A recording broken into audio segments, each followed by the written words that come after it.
તહેવારોની મોસમ વચ્ચે વડોદરાના ફૂલ બજારમાં ભાવ આસમાને પહોંચતા સામાન્ય માણસનું બજેટ ખોરવાયું છે।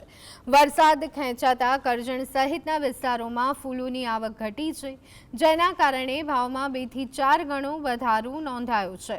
હાલ જુઈ મોગરા 1000, ગુલાબ 300 પ્રતિ કિલો સુધી વેચાઈ રહ્યા છે, જ્યારે ફૂલોના હારના ભાવ પણ બમણા થઈ ગયા છે।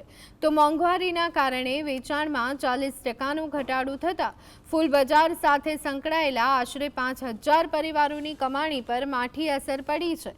જો આગામી દિવસોમાં વરસાદ નહીં પડે તો ભાવ હજુ વધવાની વેપારીઓ આશંકા તે સેવી રહ્યા છે। મોંઘવારી તો નડે છે, પણ ભક્તિ હોય, શક્તિ હોય ભગવાનની એટલે ફૂલ લેવા પડે। એવું ના હોય કે પૈસા વધારે છે એટલે ના લઈએ। અમે એમ થાય કે હું થોડાક ભગવાન માટે આપણે પોતા માટે ખરીદીએ છીએ તો ભગવાન માટે થોડાક ખરીદવા જોઈએ, એટલે હું ફૂલ લેવા આવી છું। જૂનો ભાવ તો પેલા 300 રૂપિયા હતા અને ઇન્ડોર ભરે છે એના કારણે 800 રૂપિયા ચાલે છે। જૂના ફૂલ આ રહ્યા મોગરો બે ભાવ ચાલે છે ઇન્ડોરના હિસાબે, અને શ્રાવણ માસ ચાલે છે એના હિસાબે। ઘરાકી કે ચાલે મોંઘું કેમ વેચો તમે, એવું કહે છે। અને મોંઘું લે તો મોંઘું વેચીશું ને, એના કારણે ઘરાકી બી નથી। હમણાં ઘરાક લેવા બી નહીં, આ તો મોંઘું હોય છે એના કારણે।